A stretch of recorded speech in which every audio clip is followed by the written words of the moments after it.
Kiss My Chaos. Taking stories of trauma into triumph while living life in the middle and everything in between. All views are expressed solely of the host, guests, and for entertainment purposes only. You don't like it? Well, you can kiss our chaos. Here are your hosts, Abigail Dark and DT Hudson.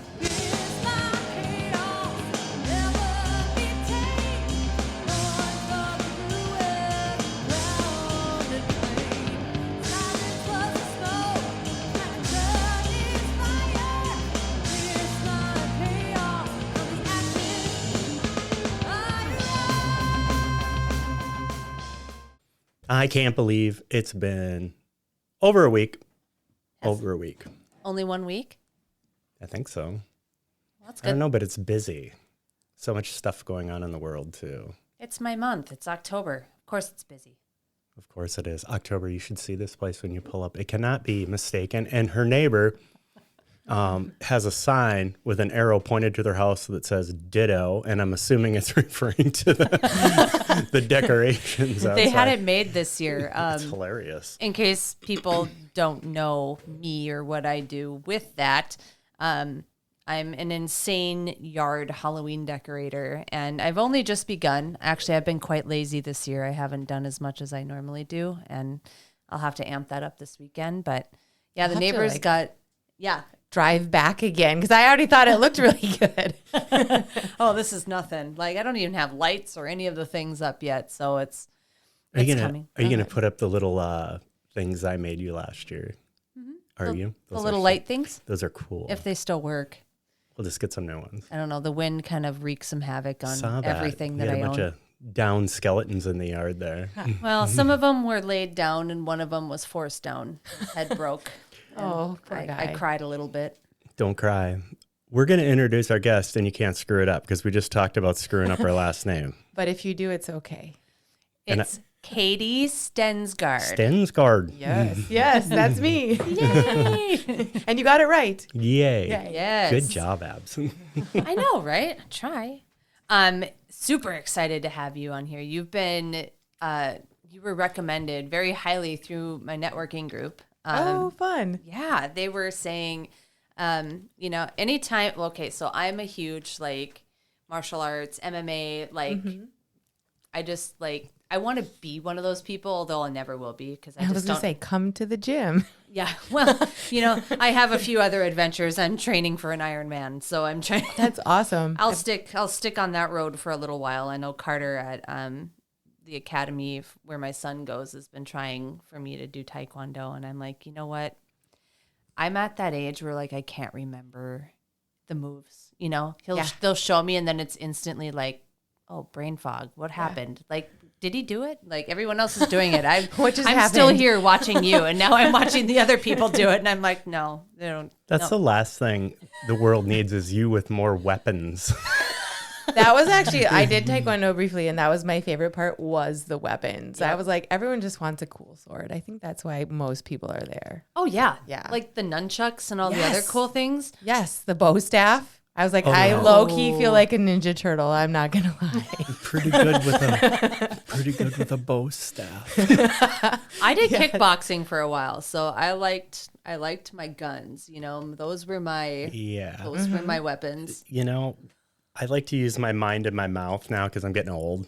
Yeah. Those are also weapons. Yes, they are. Yes. Little verbal judo. But we're getting a little bit ahead of ourselves. Maybe we should let Katie tell us a little bit about yourself. So obviously, you're a world champion, Jujitsu. Mm-hmm. One doesn't just go I'm going to be a world champion Jujitsu person. So why don't you kind of start from the beginning and tell us a little bit about your story? Yeah, for sure. So I guess it kind of started, I got divorced in 2019. So I was newly single mom of 4 kids, pretty close together. And then right after I got divorced, so I bought a house and we were on our own, and then COVID hit. And I was like, no, it was just one thing after another. And then, quarantine. So I'm at home with these 4 kids. And then I just remember, so I live in a twin home, and the neighbor who who I got to know really well. Like we got to be really good friends with the neighbors. This they weren't married at the time. This younger work from home, later 20s couple. And so they'd be like, hey, I know you guys are home all day and you have 4 kids, but you know, like, cause it was like all internet based. So they'd be on the phone a lot and they're like, could you keep it down? I'm really sorry. And so got to know them really well. And they're great people. They moved to Florida later. But so anyways, I was like, I need to get them out of the house. Like they need to run off some energy somehow. So we found Taekwondo for a little bit and that was fun. And then it just kind of like opened my mind too. I was like, I liked the sparring a lot.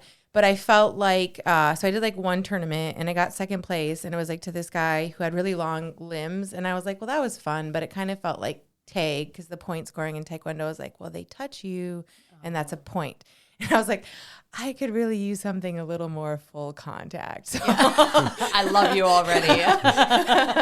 So I went and I was like, this isn't doing it for me really. And, you know, it was like after divorce and COVID and I was like, I just need to get some stuff out. Like just a different way, you know, like talk therapy is great, but I need to like physically release some things back out into the universe. So I like looked up, the Academy of Combat Arts and I went in for a trial class and I like didn't even know what jujitsu was. And then so I went in for this trial class and they're like, oh, you're going to watch, you're going to do it. And I was like, well, I'm here. I'm going to do it. And then I'm like, what is it? Like, what are we even doing here? And so, so it's kind of like wrestling and you get really close to people. So that was weird at first because I just remember my first class, they're like you basically hugging this guy's body and they're like, put your head on his chest. And so I kind of have my head up because it's like weird. And then my coach, who's like a good friend now, he's the owner of the gym, he like pushes my head down. He's like, no, you have to be that close. And I was like, okay, this is weird. But then you kind of break that barrier and it's pretty awesome. And plus it was after COVID. So you're just like, physical touch. This is amazing.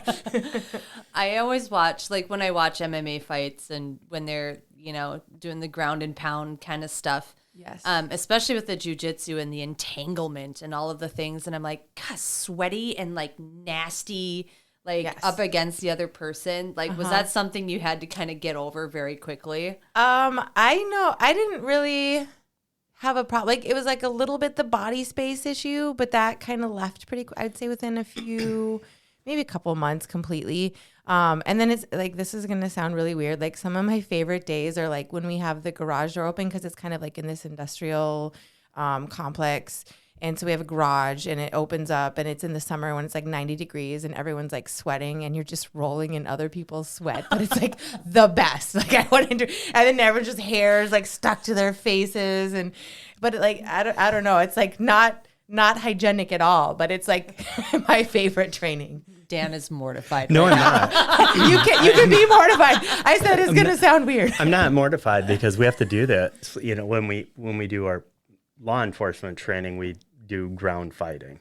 Oh, and nice. these are people you work with all the time, and sometimes they're not. And, you know, you never know who you're going to come across, right? On the street as a policeman. Yes. So, you know, you just rotate partners. And someone's birthday today that I share this story with where I am in her guard. I know what that means. Yeah. She's on her back, legs wrapped around me, and all I could do is look into her eyes and say, I'm sorry about the nightmares you're going to have of me tonight. I'm so sorry. I'm so sorry. But no, I get it. I've been there, and we have to do that stuff every year. So it's great for law enforcement. I have a few friends that train at the gym that are cops. Sure. I was like, on a side note, if I ever were to be arrested, I want it to be you guys. Because it's going to be on. Yeah. You're like, I got your point system right here. They're really funny guys too. And I was like, at least, you know, we would have a good time on the way to jail. It's amazing how fast a person can tire though. I mean, you have no idea fighting on the ground, how quickly you get exhausted. I mean, you're using muscles that you normally don't and avoiding things and counterbalance and trapping arms and legs. And it's like so nuanced and you don't even realize it until you do it, like how nuanced it is. Yeah. Ew. I love that you had mentioned about the getting the emotions out. I noticed that with like the contact in kickboxing. Like that just, it felt so good to just like sit there and just get everything out on the bag. Yes. You know, because you had the bag work and, you know, some of the other things that they would allow you to do. And then, you know, of course, like I'd go up and they would have me like spar with the guys. And sometimes, you know, fun. there's some ego in there sometimes too with the guys, you know, like it's a different, you know, feeling. You're like one of the, you know, 2 women in the gym and you're there for recreational kickboxing. And like some of these guys are like actually wanting to fight and like doing the stuff. And you're like, I don't know, I sell jewelry. Do I want my face black and blue? I have to make a decision here. Like, I don't know. Yes. No, I know what you mean. It's funny you mentioned that because I probably had like 50 black, like not even kidding, like 50 black and blue eyes. My coach jokes, but it's not even a joke. Like I like to lead with my face. Like I put my face and I was like, oh no, not another one. But it never really bothered me too much. I mean, at work it's a little awkward because I work at a church and I do kids ministry stuff and they're like, but now everyone knows that I train and so they're okay with it. And you know, the kids sometimes are still like, what happened to your face? Because kids are kids. And, Yeah, you tell them those are the ones that didn't listen. We got into a little scrap. So you should see the other guy, you know? So that, you brought up something interesting because this happens to us all the time. You get that 1 or 2 people that are a little bit overzealous, you know, and nobody wants to get hurt. Obviously, you're there to learn, but there is some pain involved and some compliance. Yes. And do you ever come across that when you're training where you get maybe a sparring partner that maybe on a different mindset than you're at and maybe... Yeah, definitely. I mean, I feel like that happens all the time when people are new because they don't really fully understand even like how hard they're going. And I think sometimes like it's almost, you know, like they're like, oh, we're really fighting. Like that survival mode takes over. They're like, this is a real fight. And you're like, no, this is not a real fight. Like, this is us sparring in the gym. So that you see that a lot with new people. But sometimes, yeah, people are like that. It's funny. I feel like those people, like if you're consistently at that level where you're like hurting people and not being a good partner, like those people don't tend to last very long. Right. And then there's also like the secret, maybe not secret, mad enforcers where your coach is like, you have the green light, just give them a welcome. And they don't ever like hurt them, but they like subdue them and, you know, like make them feel pretty helpless and kind of like be like, this is what real control looks like. And yeah. Little humble pie never hurt anybody. Yes, exactly. Yeah. Sometimes my coach, because I'm I'm a competitor, so I'm kind of aggressive for a female athlete. So sometimes he'll have me welcome some of the male, like the new male athletes, because they think like, oh, it's this like middle-aged woman, like I'm gonna beat her up, and it generally doesn't happen. So Doesn't work that way. no, no, it doesn't. Lord help the men that try to do anything to women that are like middle-aged and angry, you know? Yes. We've got a lot to give. We do, and we don't care anymore. Like that's the thing. Like we don't care. Yeah, and it's not... Let her buck. Yeah, exactly. It's not always love either. You know what I mean? Well, Be a little compliance. I think it's terrific, and I think not only for physical but mental discipline in the martial arts, whatever martial arts or whatever type of program you are from, I think it does help with that emotional release, and it helps not only one way but the other way. It's to control it.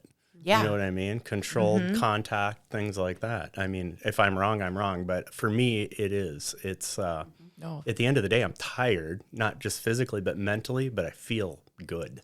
Yeah. And I think you hit on it too with like the control. Like you learn to regulate your emotions and control them because you can't. I mean, if you're going to go into a fight or a sparring match from an angry place, like you're already out of control, like of not just your emotions, but your body generally. And it doesn't usually end well for you or sometimes your training partner. So you really learn that self-control. And then the cool thing I like about martial arts is like there's so many things that you can take with you, like that control and that regulation, just things that you learn on the mat and like being a good training, like coexisting with others that you just take into real life. and respect too. I think that was another reason why we got Xander into martial arts was the emotion factor. You know, like he's a young kid, 7, 8, 9 years old, and they have a hard time regulating their emotions and doing the things. So we started the martial arts so he could learn respect, and he could learn, along with the physical activity and the moves and the things. So the only thing I don't appreciate is when he comes home and tries to try them on his mother, which I'm still getting him, but Yes. he's getting older and it's getting harder. I did, the one thing I liked about the martial arts or the kickboxing too is like your reaction. Like it teaches you to be able to react very quickly. So like if somebody were to come at you, like it's an auto response. Like you have learned this in that sense. My husband learned the hard way.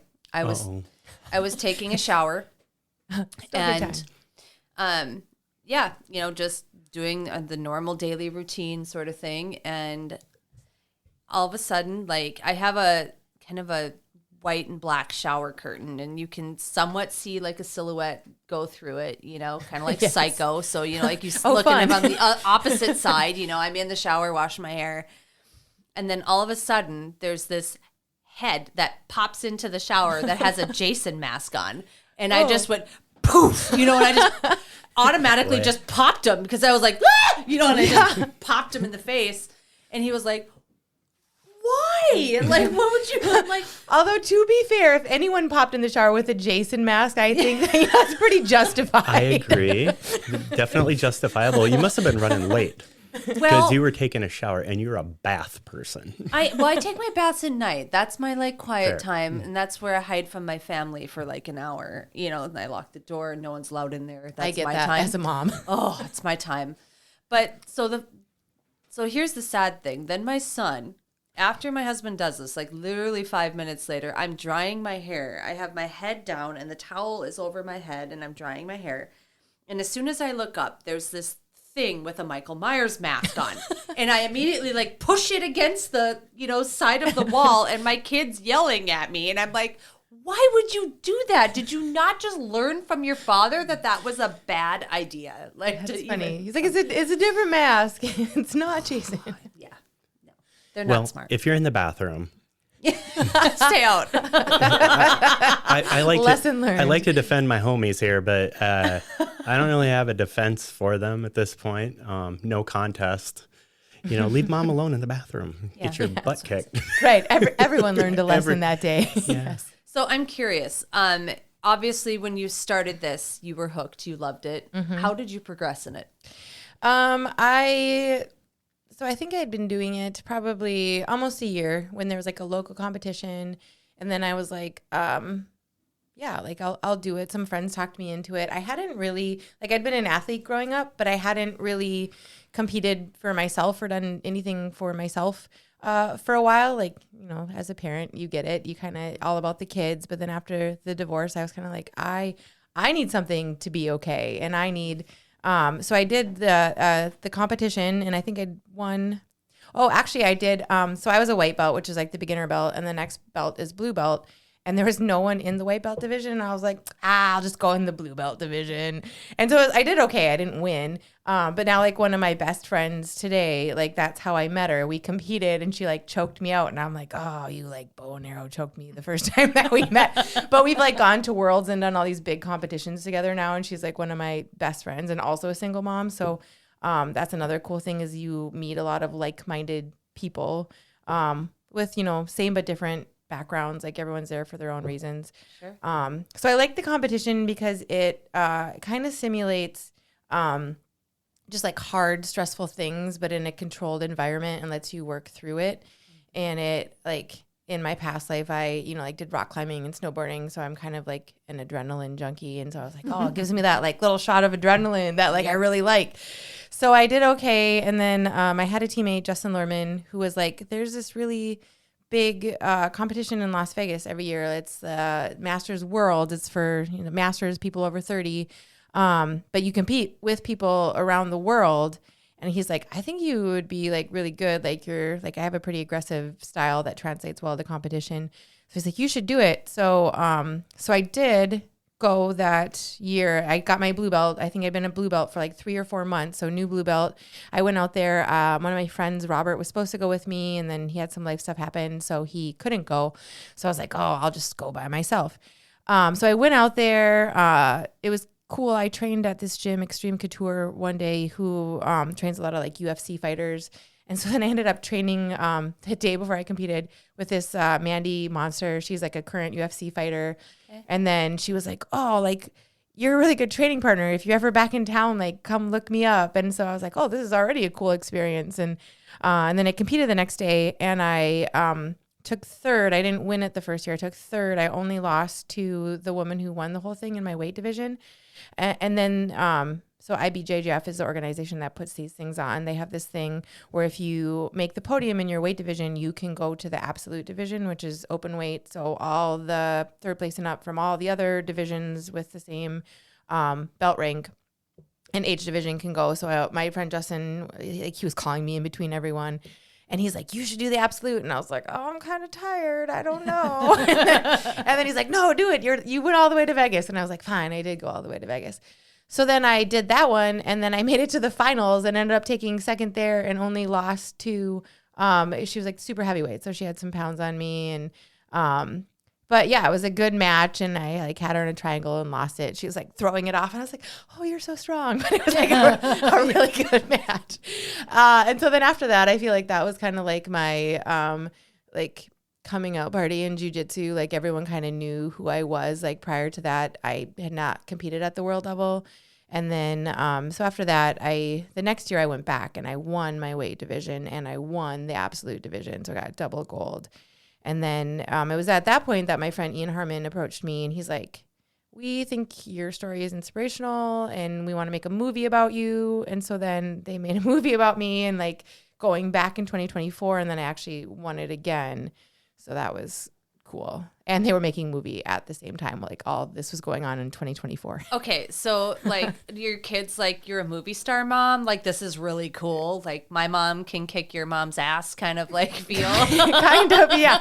There was actually, I forget, I think it was Vivian, one of my kids wrote this thing in school one time about their mom and like, my mom could beat the other mom. I was like, maybe let's not say that at school. It's better than the snow shovel one where the lady works at Lowe's, but it looks like she's on a stripper pole. Oh, yeah. Everybody's handing money to her. This is my mom. It's like, I assure you that is not what I have not seen that one, but it sounds amazing. It is. It yeah. is. But the kids are in the movie and they thought it was cool. And then they had this big premiere at the Fargo Theater on September 5th. And, you know, the producers were there who Ian is one of the producers. He's also a teammate at the ACA. But like all my teammates, and we did a panel with Kevin Wallivan, and my kids were there, and that was cool because they got to see themselves on the big screen. Cool. That is awesome. Where can someone see it now? They are one of the producers, Derek, just messaged me last week, and so they're looking to have other showings. So far there's only been the one showing at the Fargo Theater, and then he said there were talks with a streaming company. He didn't say which one. So at some point you can be able to stream it. That's pretty cool. Yes. Did you feel like pretty awesome when they were like, hey, we want to do this with you? Like what was the feeling where you're like, I kind of accomplished something pretty big here? Yes. Yeah. But yes, for one. And then at the same time, I was like, oh, there's a lot of pressure. And of course they're like, no pressure. Like even if you don't win, it's still a good story. And I was like, but I want to give you the good ending. I mean, I suppose like it's still a good story. I still, you know, like got double gold the 1 year, but luckily I won. I was like, this is the better ending, but there's still a point to be made even if I didn't. My first thought would be, are they coming to my house and do I need to clean it? No, they did come to my house, but yeah, no, they're like real life. Anytime we do a podcast, it's like, oh, my house is dirty, and it's never once been dirty. My house is very dirty right now. I'm like, it looks fine to me, but I'm also a mom of 4 kids, so I'm like, you know. Well, I have clutter. I mean, I'm trying to sell this like ridiculous fireplace that's sitting here that just collects dust and more things on top of it, which is fine, but counter space. It's fine. Yeah. Absolutely. It sounds like you found a ladder and you climbed it. And that's pretty amazing because it's really easy to just stop climbing the ladder and be content. And just in the short time that I've met you now, which has been 23 minutes and 31 seconds. But who's counting? Yeah, I mean, it's clear, you know, you can pick out an achiever. And clearly that one rung on the ladder was not enough. And I mean, the inspiration that you're not only for yourself, like you said, you were doing this, but think of the kids looking at us like, that's that's my mom. Yeah. Well, and I feel like it's cool too, because they train, but it's something that they choose for themselves, and so I feel like like we do this together, but then they have things they like doing by themselves. So it's kind of like we appreciate things together, but I'm not also like trying to live through them. Like I do the jujitsu for me, but then I also support them in their endeavors. And so it's kind of, it's a cool, because they've competed before. They're not super into competition. I'm like, that's okay. That's not for everyone. So it's just fun to do it with them. Mm-hmm. What were the nerves like before going to Las Vegas? They were, it was probably more so like I'm used to the nerves of competing, and I kind of have this ritual I go through where I'm like, I try and release myself from the results, because it can't be about the winning and the losing. Like you can't just hang your hat on that. So I just kind of focus on, like I have this life that I love. I love my kids and my gym friends and my job, and no matter what, I get to go back to that. So that's what I try and focus on when I go out there, and they're just kind of like, well, now, like that's taken care of. What do I want to do on the mats here? So I did it. That being said, it was a lot of nerves because, like I'm being followed around by a camera crew. For sure. Right. So I was a little used to it by that, because that was like the last big thing they needed to shoot. They'd been filming my life. I think they started like early 2024, and then this was in August. So that was the last thing. But by then, like I, competed a time or two. I was used to it. I'd done a Muay Thai. I actually won a Muay Thai belt in June. I took up striking, and then I think I've been doing it 6 months, and I like won a Muay Thai belt, and I was like, oh, that was fun. So I don't know, just new challenges are fun sometimes. I love how you're like so nonchalant. Like, I just got this belt and I did this. And Yeah, I got kicked and I got to kick. Right. It was like, But I was like, oh, also like getting punched hurts way more than jujitsu. yeah, I would imagine so. And the people yeah. punching you, kind of know what they're doing too. Yes, So yes, they do. And it's, it's kind of your first fight. It's weird because you're like, you've obviously sparred hard, but it's not like a real fight. And you're like, oh, that's what it's like when someone is, like really punching you. Right. Yeah. But Have it was you fun. ever been afraid that someone was going to like legit break your limb with like an arm bar or something that right. comes along? I haven't been, I guess. I mean, it happens. It hasn't happened to me in competition, thank goodness. But no, usually like I feel most of the time the people who compete, especially as you get higher up in levels, like are pretty controlled. Like they'll give you time to tap. Sure. Sometimes people don't do that, but I feel like that's more at the beginning levels where they're like, I'm just going to go all in on this. And you're like, no, there actually are breaking mechanics. Like it will break if you, keep going. Yeah. I actually just had a teammate. We had a teammate last week that got his ankle broke in a couple places from, yes. I don't like the sound of that at all. Yeah. Well, it was a visiting, like no ill will, someone from a visiting gym, blue belt, I believe, but he did an illegal move, and we're like, oh, that's why it's an illegal move, because yeah, it'll break something real fast. yes, it was like a jumping takedown. Ooh, Yes, well, yeah, that would, if you're not positioned correctly, right, would- and it like folded his leg, and he Yeah. broke his fibia, I believe. So yeah, it happens, but most of the time it's like you trust. I mean, that's why you trust your training partners, and sometimes, especially as a woman, I feel like some of the newer guys, you're like, I'm going to wait until you're a little more controlled. And so we always say you can say no to anyone in the gym you don't even have to tell them reason at any time.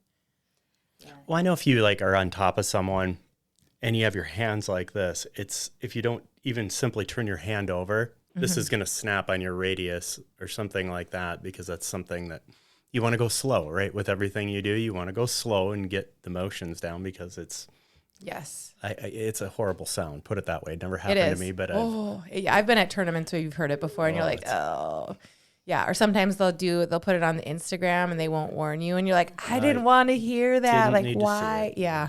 Yeah, No. speaking of that, like one of the first MMA fights that I attended in town here, I sang the national anthem, and I went and I got this is back, I went and got something to drink, and I was sitting kind of at the judges table, like no one told me, didn't think anything of it, and they were doing the they were in the middle of the fight and doing the stuff, and he had him on, had him down, and he was doing the ground pound thing, and then like he got a really good punch in there on the nose, and then the blood just went like right at me in my drink. And I'm like, oh.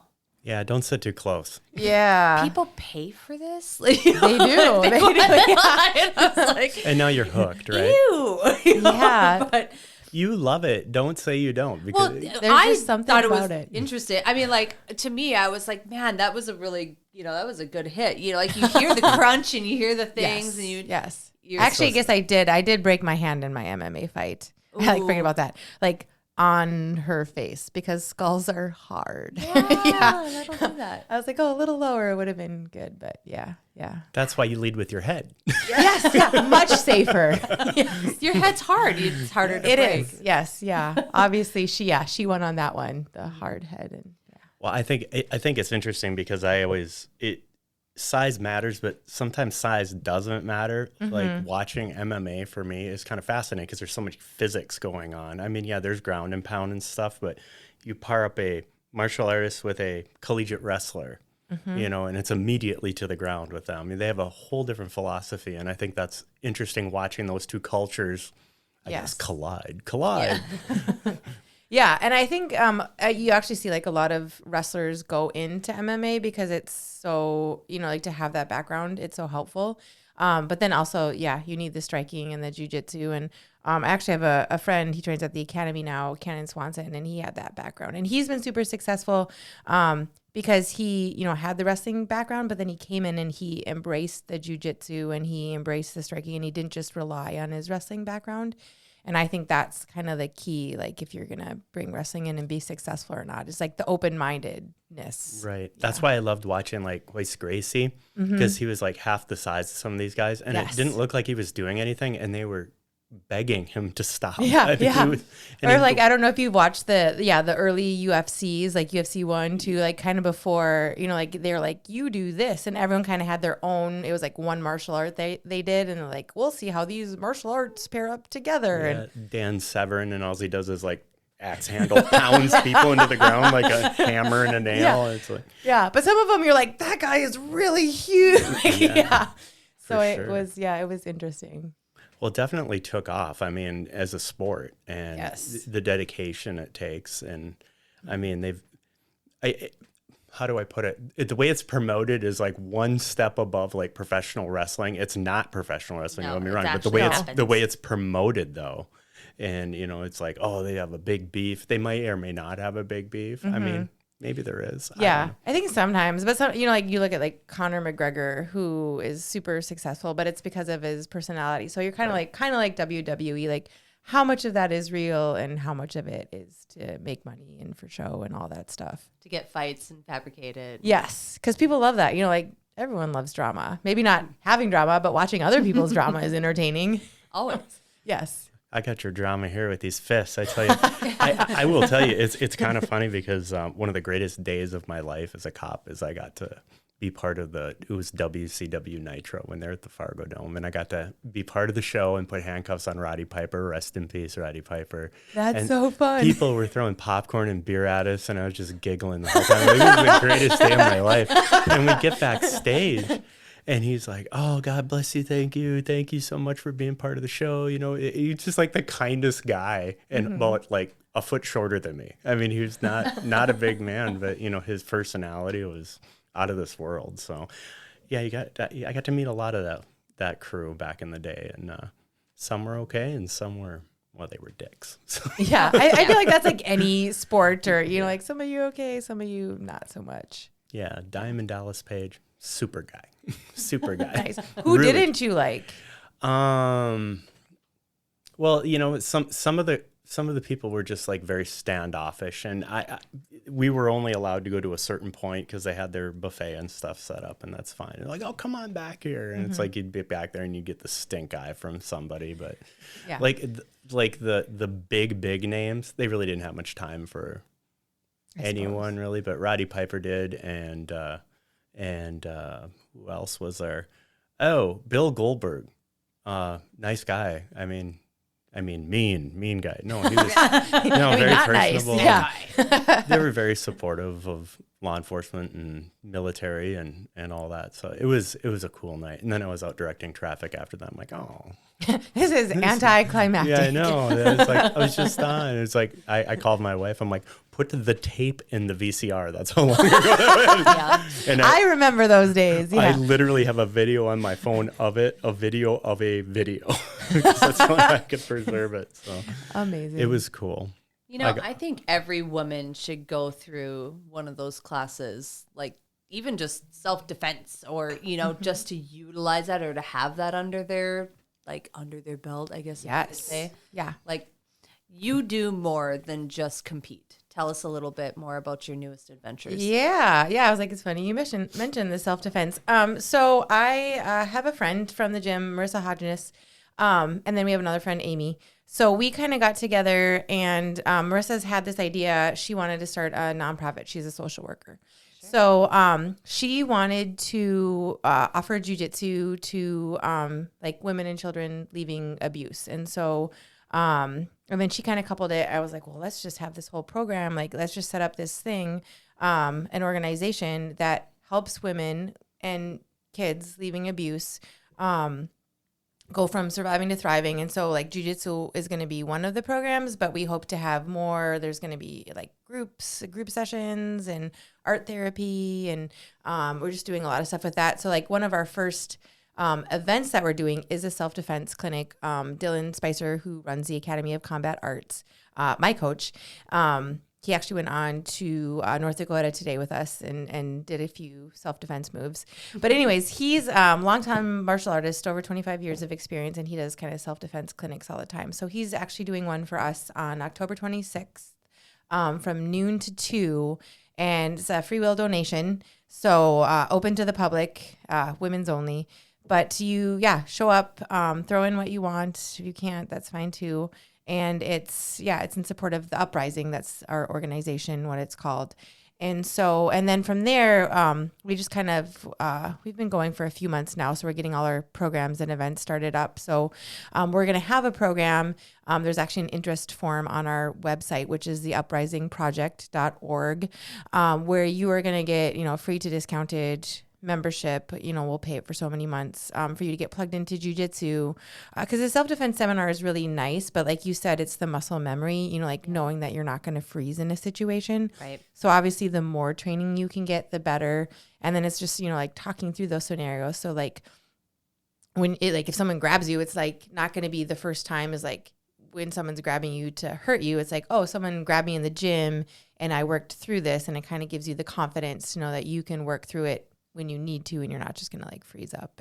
And you can automatically use that, like in certain things, like you won't have to think about it anymore. Yes. It's very like when someone reaction. does that now, you'd have to think like, oh, I was supposed to put my hand here. Yes. And then here, so you don't have time to think about those things when that is happening. No. And I mean, just for the masses listening, I mean, think about it. It's not just for abuse survivors. It could even be for anyone. People to prevent getting kidnapped, young daughters, girls growing up, to just grow in confidence, for one, get their power back, number 2, and number 3, to be able to defend themselves in a situation that, if they were, say they were put into a sexual situation that they felt they couldn't get out of at the time, then they would be able to defend themselves against that. Or even, a sudden kidnapping if they were, going, at a baseball game or whatever, could be the situation. There's just so many different avenues that could go down. And it's amazing that you're doing that. Like a woman, walk us through it. So a woman, obviously, if you've never done something like this before, it can seem, like you had said, incredibly intimidating. Yes. So walk us through how you would approach that. A new person walking into the gym, they're like, maybe not in the best of shape. They're nervous, they're scared. Maybe they're even young. How do you get them through Yeah, well, and that's kind of why we say women's only, because I think that's one of the barriers a lot of times at the martial arts gym. It's very male dominated, and that for a lot of women can be very intimidating, especially if you're leaving a situation, an unhealthy or toxic or abusive relationship. You're not looking to train with a bunch of men. And even if that's not the case, it's, intimidating. Or maybe you are and you want to just beat the crap out of them. Leave that man alone. Yeah. So, so it's women's only environment. So that's, conducive to training. And, Dylan has been doing self-defense seminars for a long time. And he said, it's everyone cries on the mat. There's no shame in it. Because sometimes, you're working through something and you're like, oh, this was done to me. And there's some emotions with it, that's fine. Even, not just if you've been through abuse or not, like everyone cries on the mats because it's frustrating and it's humbling and it makes you confront certain things about yourself or your past. And so, we're all working through stuff. I would say, it's scarier until you actually do it with this. Life is like that a lot. So for a lot of people, just showing up initially is the battle. And then once they get there and they start doing it and see what it actually is, they're like, oh, I kind of like this. It's not that bad. So, so just showing up. We are blessed at the gym right now to have, like I said, Marissa, who's my partner in the Uprising. We both train at the Academy of Combat Arts, and we're blessed to have a large women's community, which isn't always the case for martial arts gyms, but it's definitely a sign of a healthy community, like a large women's population in your martial arts gym. So, I would say come check us out. If it doesn't work for you to go to the seminar, we do on our website, theuprisingproject.org, we're going to have like signups for programs and stuff. So if you want to do jujitsu through us, there'll be a sign up for that. Otherwise, like if you are anyone, man, woman, child, and you want to just train, check out the Academy of Combat Arts. Lots of times people just walk in and, people off the street all the time, like, I want to train. And and we'll help you out. So do they have like one free session kind of thing where you usually come in, or 3, I believe, three okay. free sessions. So nice. You get to try out because it's not just, it's jujitsu, and we also do kickboxing, and then there's MMA, which is invite only, but there's a little bit of boxing. And so something for everyone. We do have, just regular women's only classes. And then there's the regular, like mixed co-ed classes. So I think the notion of this nonprofit is brilliant because there's some organic things that are going to occur. yes. You're going to get a socialization. And to me, I'm not a sociologist, or a doctor. But for me, if I was in that situation here, you may have some like-minded people now in the same exact situation, and you may have been isolated, and now you're with a group of people that you may be able to relate with. I could see where that would be very important. Yes. Well, that's one of the things we say that, like often a tactic of abuse is to isolate. And so you heal by being part of a community, like a healthy community. And so that, and then also just martial arts, I think, builds that because of the trust factor with your training partners. And then, like you said, like there's going to be other women with shared experiences and backgrounds. And so sometimes that's nice. Like you don't even have to explain certain things. You're like, oh, like you just get it. So. Right. And how invaluable is that? I mean, it's hard to find. I mean, it's a different kind of therapy. Right. It is. And that's like a lot of us are there. Like everyone's walking their own journey, but like I talked about in my story, like after the divorce, I went to regular therapy, but I was like, it's great, but it's like not completely doing it for me. I think, like having a physical outlet is it's like actual therapy. It's getting it out of your body. It's helping you regulate, taking down your stress levels. So with that, we want to have down the road, art therapy is another thing we want to do. We want to do, like obviously we're not therapists, but we still want to do like a group kind of talk therapy. Like the connection factor again, like we mentioned, like shared experiences. We're going to start doing as one of our events, like an Ask a Lawyer. I know a lot of times leaving a situation can be hard and, finances are an issue. So, we'll have like a free lawyer consult and we're hoping at some point, like once we get going, to actually be able to offer some financial assistance. And then other things like pet care, like women sometimes, like stay in situations because they don't have anywhere for their pets to go. So we'll have people that'll watch their pets while they leave and they get safe and they get back on their feet. That's so cool because, I mean, you're assisting with the whole notion here is you're assisting with a direction, but they're making the path. Yeah, like we're that's cool. Walking with them. They're investing in themselves once again, finally.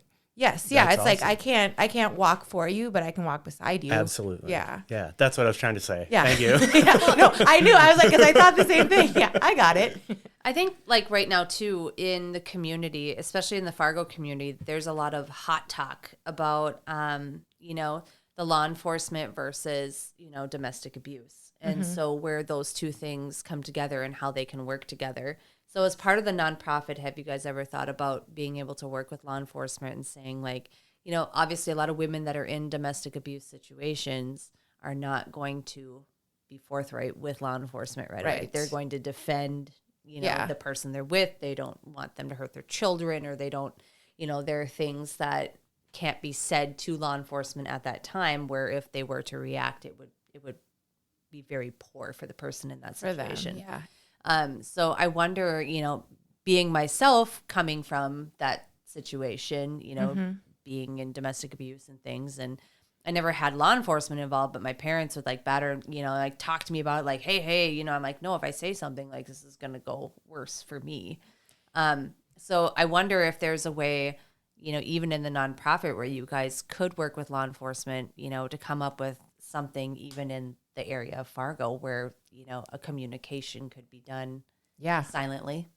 Yes. Yeah. We would love to do that. I know one thing that we talked about is partnering with law enforcement with, like obviously want to have like the Ask a Lawyer. So maybe like finding a law firm or two to partner with that, could aid people with the legal matters, like, Right. cause like that's part of the battle. Sometimes they're like, well, I can't, like I'm going to get myself in trouble, or, like kids are a factor, or just different things like that.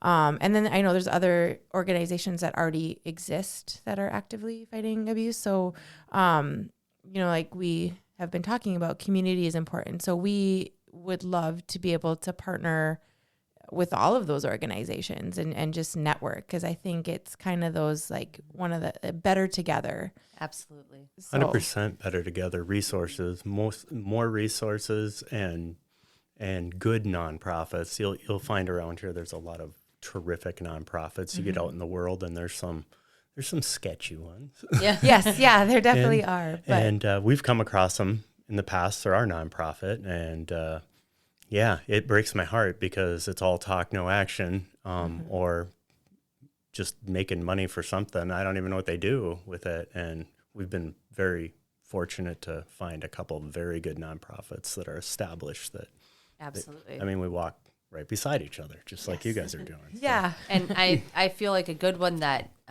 you guys could pair with is, I don't know if you've heard of Styled by Strength. Yeah, someone else, I think my friend Alicia told me about it, and That seems like a great partnership because I know like a lot of women will be able to like silently go in there and be like, hey, like, and then they get them out of the situation or assist them. But it would be nice to be able to send them to gain their confidence to stay out of that situation and to build a new life and to be able to, defend themselves if they needed to. Yes. Yeah, exactly. I know like one of our goals is like within a year to have a physical location to do some of our programs, like the art therapy and the group meetings and things like that.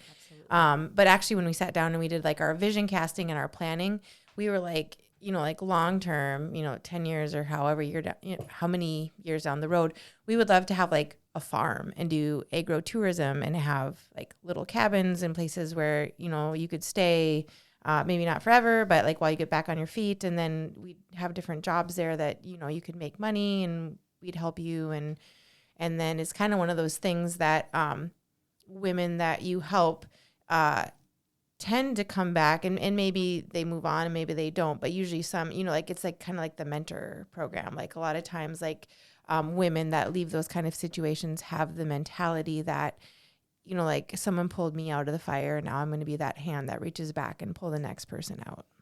They've invested in themselves on the program. And Yes. there's, your story is not much different, where it's like, this is what I've experienced through the belt ranks, things like that. I'm sorry if it's not ranks. Did I get that wrong? No, that's fine. Okay. Yeah, the rings. I was like, no, it's right. Don't hit me. Yeah. But as you do that, I mean, investing in yourself, it's like, look, I've been there. I mean, literally been there. And when someone has been there, and I find this through the music world, because we do a lot of music and we do some art stuff too. Mm-hmm. And if you're able to physically show that you've done it, that's why we do performances. We don't do performances for fun. I mean, they are fun, but we're just like, look, we're up here doing it. You can too. Right. That's it. And to me, this notion, this idea, this vision that you have, brilliant. I think it's brilliant because it's not complicated. It just makes sense. And there are places available for such a thing locally, like old Bible camps and things like that. Yeah. I actually saw there was like this farm in I think it was Argusville, and I was like, Dylan, who's like the owner of the ACA, I was like, do you want to borrow Marissa and I $500,000? He's like, no. Well, actually, so here's a fun tidbit. So Mariah Prussia, actually, like, that is her vision.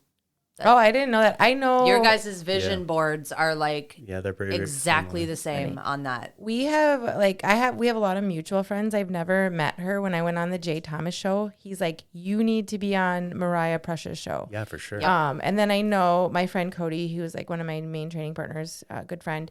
He trained with her, I think it's husband now, right? Because he had like a fight coming up, and so. But I've never actually met her. But I feel like we have so many like common like connections, or just people in common. Yeah, the community is probably not massive, but you do get to know people. I mean, she's like the strongest, meanest chick chasing chickens right now. Like, she's just like, she's a badass with roosters and chickens. Like, what's the name of that little chicken that she had? Oh, yeah, the special one. The special one. Aww. Yeah. I don't remember. The one with the, like, that couldn't walk. Yeah.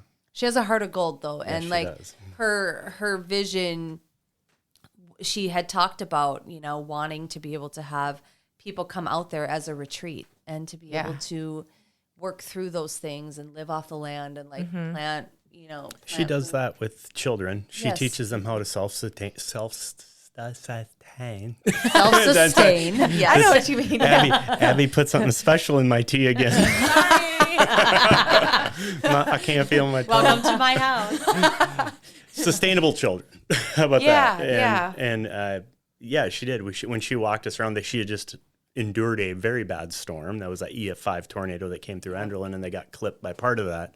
And she luckily had damage, but it didn't hit the house and things like that. But she was kind of walking Abby and I around, showing us what her vision was. And That's very cool. And nature is so healing, and just working with your hands and like reconnecting with the earth and just it for a lot of people, like you're kind of just being out in nature. And so it's like one of the programs we help to offer, but then there's just so much you can do with it. So we're like, it's a little ways down the road. First things first. I'm just so excited for you because you're a doer. You're like action oriented type of person. And I feel like you would not speak publicly about it if you weren't like, no, this is happening.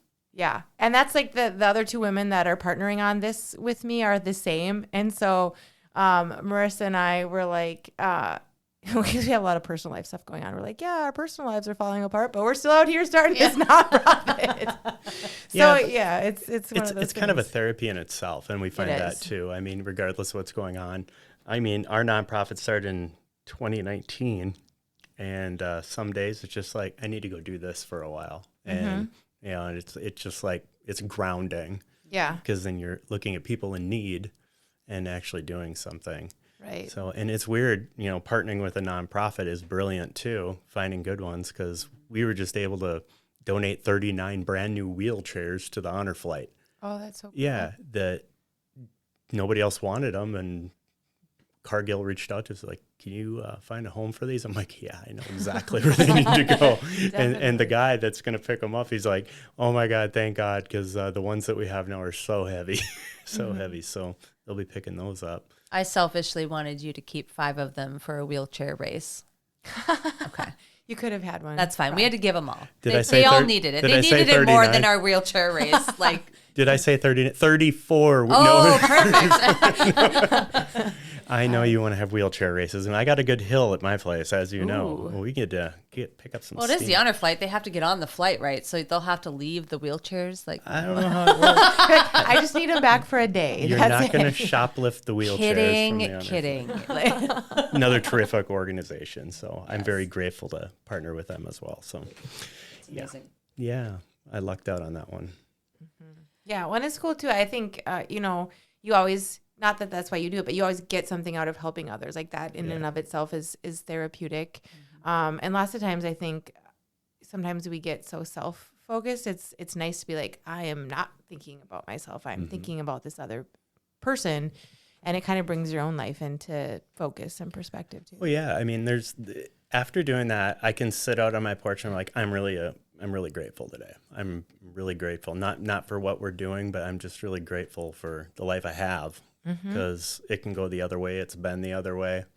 So I get it. And it's not being unhumble. It's action. And you know me, Abby will attest. I was like, words are words. I want action. I want to see some changes. I want to see some physical changes. I mean, I'm all about awareness. You got to have that too. But what are we doing with it? Yes. Yeah, it's definitely. And I think the world needs people like that just are like, my dad's kind of like that too. That's probably where I saw it modeled. He's like, I'm going to go to the Philippines and build a mission. And then he just does it. And then you're like, you're there now. Okay. They're like, great. But awesome. yes. Haven't seen you in a while, Dad. Where you at? I never know where he is. He has so many like projects and Good for him. It's cool. Yeah. Yes. Well, Katie, if you could tell, like, if there was somebody in a bad situation right now, listening to this, looking for inspiration, if you could say one thing to them, what would you tell them right now? I would say focus on the next actionable step that you can take right now to make your life better. So, we're talking about abuse. Maybe you can't leave, but there's different things that you can do maybe to get ready to leave. Or maybe you just don't like where your life is at. Like, what's one thing that you can change? Like, maybe you need to start exercising, or maybe, eating right. Or there's always like one thing. Lots of times when you think about change, if you think about where you want to get, it's daunting, because you're like, well, that's years down the road. And then we don't even start because we look at the end goal and it seems so unattainable. But if you just focus on the next thing, like, everyone can do that, and just focus on the day that you're on. Because I found with hard things, it's like almost unbearable if you're looking at you, like, I don't know when this like hard life situation, fill in the blank, is going to end. But if you're like, this is what I need to do today, this is what I'm grateful for today, and check that off the box, and then let tomorrow take care of itself, like, that's doable for everyone, I think. That's terrific advice. And it's Absolutely. it's not an easy step. Once you make that step, you've taken a step in the right direction. Yes. That's awesome. Right. And we say, like, some days you're running and some days you're crawling, but both is going forward. So. Oh, I love that. I'll crawl. Well, I like to run now. So. I know. I know. I did this 5K the other day, and she's, are you tired and sore? I'm like, no, I walked. I did a 5K last night. Which I know, I heard. Nice. Which for me, it wasn't about the race, but of course, 10 feet from the finish line, I sprinted it just to beat all the other people walking. Well, you have to. Yeah, I know. I think that's why I just love the triathlon stuff. It's, it's moving. I'm glad you I have found to it. keep like moving on to the next things. I'm glad you found it. It's called your middle. You find your middle, your own identity. You're rediscovering your identity after living for everybody else. You got to have that, because you can give that up so quick and you lose your identity. Yeah. Sometimes I wonder if I'm insane. My identity is really messed up. Same. Why does my identity so expensive? Yeah. Well, yeah. Mine too. Yeah. Well, your identity is identical to my husband's identity. For sure. So I know how expensive that is. We all know Andy's never wrong, even with his black eye. Yep. So yeah. Well, by the way, Thanks by for the making way, me the abuser now. No. Like, what is his No. hobby? He loves guitars. He does. Yeah. Yeah. By the way, we already know if you're a fight or flight person, clearly, and Xander and your husband can attest to that. You're clearly not well, you didn't really have anywhere to go. I mean, you're in the shower. No, I am definitely a fight person because I'm like, you know what? If this is it, I'm going out this way. I can just see this poor guy, though. I mean, I'm sorry, Andy, but it's kind of your fault. You know, it is your fault. But I can just see him. Why? Why? Yep. Why? His face. Yeah. Like, I've said it for a long time. God help the person that pisses me off. Like, the guy that tries to attack me or do something. Like, you have no idea how many years of pent-up rage I have. You're like, I've been waiting for this. Please. You know, like, sometimes you're walking and they're like, why don't you have pepper spray? And I'm like, I don't need it. No, you wish you would Waiting have got for pepper spray. years. Pepper spray works amazing on me, by the way. I can't even imagine the face of the person that would do that. And they would be like, are you happy that I'm doing that? Like, I don't know how to feel about this. I don't know what it is about the women of this community, but they are scrappers. We're I scary married- here I in married Fargo one Moorhead. My wife grew yeah. up. My wife grew up in a jail because her dad was the sheriff, and that was when the sheriff lived at the jail, and she would play with inmates. And That's hilarious. And her nickname became the Badger because she will fight you like a badger. And suppose. I love you, darling. I love Ange. I do too. She's got a heart of gold too. Yes, she I does. think you'll find that with a lot of people that are willing to defend what they've earned. Yep. They have hearts of gold too, and I don't know. We're pretty fortunate. Yes, we are. Yes, we are.